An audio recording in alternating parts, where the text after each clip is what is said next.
Kemudian ada sebab lagi yang lebih menarik, yaitu pengambilan hukum dari hadis. Kalau tadi itu pengambilan hukum dari ayat, maka sekarang pengambilan hukum dari hadis. Nah, kalau ini lebih rumit lagi gitu kan. Kenapa? Karena tiap-tiap mazhab itu punya konsep sendiri untuk pengambilan hukum dari hadis, untuk mengambil kesimpulan hukum dari hadis itu. Al-Hanafiyah beda, Al-Malikiyah beda, Asy-Syafi'iyah beda, Al-Hanabilah juga beda. Mereka punya konsep masing-masing tentang pengambilan hukum dari hadis itu. Jadi tidak semata-mata jika hadisnya sahih langsung diambil hukumnya seperti itu. Enggak seperti itu langsung gitu. Misalkan nih dari mazhab Al-Hanafiyah, dalam prakteknya gitu kan, mazhab Al-Hanafiyah itu tidak mengambil hukum kecuali dari hadis yang masyhur atau yang mutawatir. Hadis masyhur ini adalah hadis yang diriwayatkan minimal itu 3 orang, maksimal 9 orang dalam literatur ilmu hadis. Kalau hadis mutawatir ini diriwayatkan oleh rawi yang sangat banyak sekali, minimal 10 orang, maksimal ya sampai puluhan, mungkin ada sampai ratusan mungkin. Intinya banyak sekali. Jadi mazhab Al-Hanafiyah itu tidak mengambil hadis ahad, artinya tidak dijadikan sebagai sandaran hukum. Jadi sebelum menerima hadis ahad, mereka teliti dulu gitu kan, bagaimana perawi hadisnya.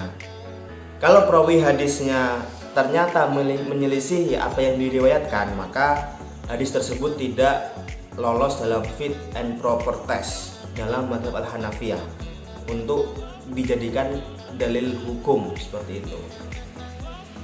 Bukan hanya itu saja, jadi kalau perawinya tidak menyelisihi, kemudian hadis ini tidak langsung diterima, hadis ahad ya, tidak langsung diterima dalam mazhab Al-Hanafiyah.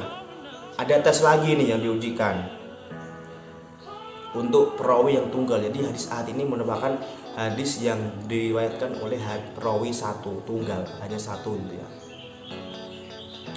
Nah, tes apa lagi? Yaitu apakah kandungan hadisnya menyelisihi kandungan nas qot'i. Nas qot'i ini adalah Al-Quran dan hadis mutawatir. Jadi ada 2 tes gitu kan, ketika ada hadis ahad masuk ke dalam mazhab Al-Hanafiyah. Yang tes pertama apa?